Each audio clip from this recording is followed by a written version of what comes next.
Vocês vão se perguntar, Eduardo, por que a intentona fracassou? Bem, a intentona fracassou para início de conversa, porque na época o Exército já tinha informantes dentro da ANL. Ou seja, alguns militares estavam ali infiltrados na ANL. Isso que eu estou falando está no relatório produzido pelo Estado-Maior do Exército em 1935, relatório de trabalhos do Estado-Maior do Exército de 1935, nas páginas 174 e 175. Então você já tinha ali alguns infiltrados. Então o governo já sabia mais ou menos, já estava mais ou menos de sobreaviso de que aquilo ia acontecer. Não tinha a data exata, mas sabia, previa mais ou menos que ali nos próximos meses alguma coisa ia acontecer.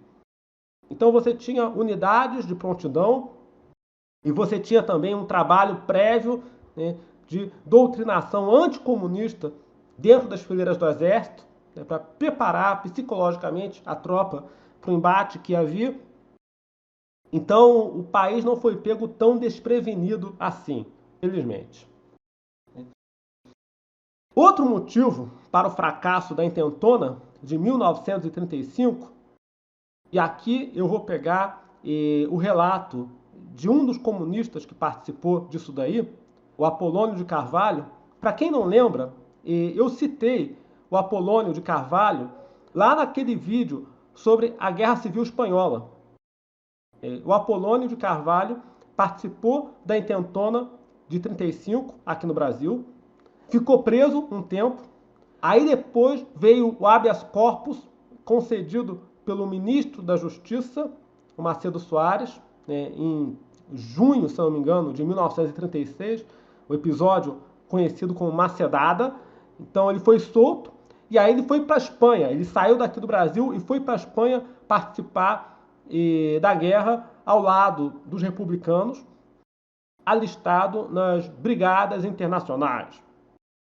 Então o Apolônio de Carvalho ele participou da intentona aqui no Brasil, participou da Guerra Civil Espanhola, depois ele foi para a França, teve ali um enfrentamento, né, com a República de Vichy, depois teve ali no meio da luta contra o regime militar, toda uma história.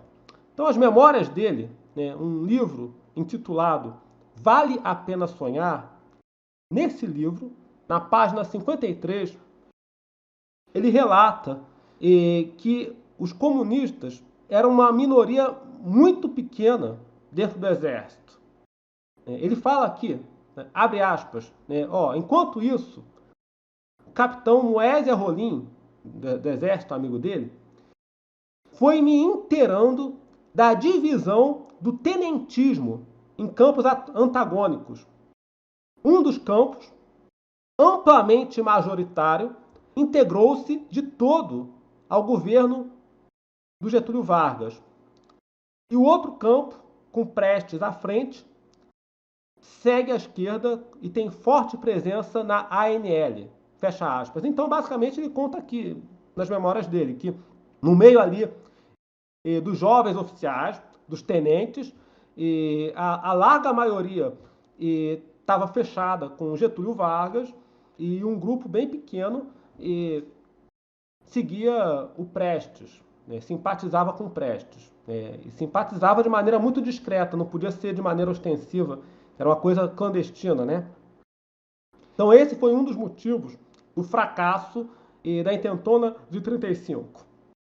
Então o exército estava praticamente fechado ali com Getúlio Vargas, e não só os tenentes, mas lá em cima, no campo do generalato, enfim.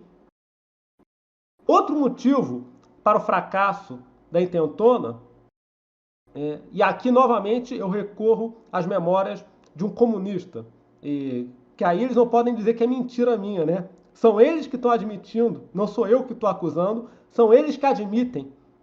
Então, o que eu estou falando aqui é baseado nas memórias, nos depoimentos dos comunas. Então, eles não podem vir aqui dizer que eu estou mentindo.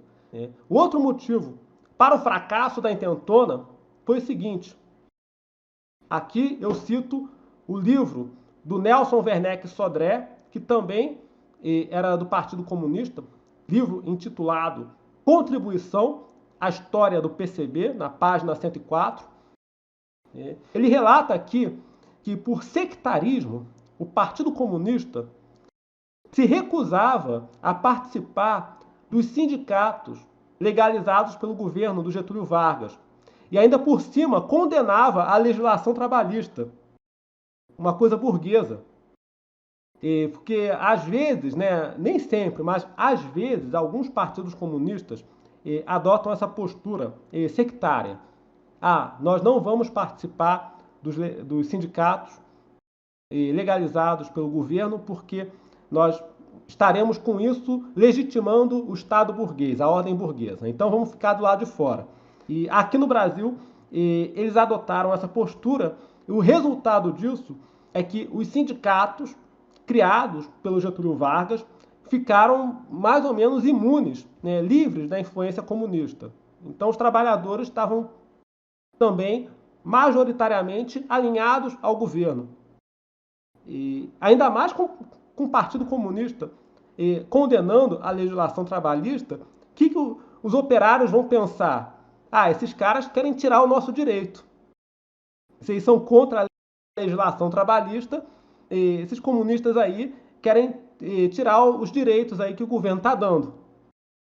Então, por uma espécie de erro estratégico do Partido Comunista, os operários ficaram mais ou menos livres da influência do partido. O quarto motivo para o fracasso da intentona comunista de 1935, novamente eu recorro às memórias de um membro do partido nessa época, o Ivan Pedro Martins, no seu livro A Flecha e o Alvo, na página 98. Os líderes do partido eram muito despreparados. Muito despreparados. Pelo que ele diz aqui. Ele diz que a maioria, palavras dele, a maioria dos quadros dirigentes eram de uma indigência franciscana em matéria de cultura. O que lhes dava força simplesmente era o fato de serem dirigentes.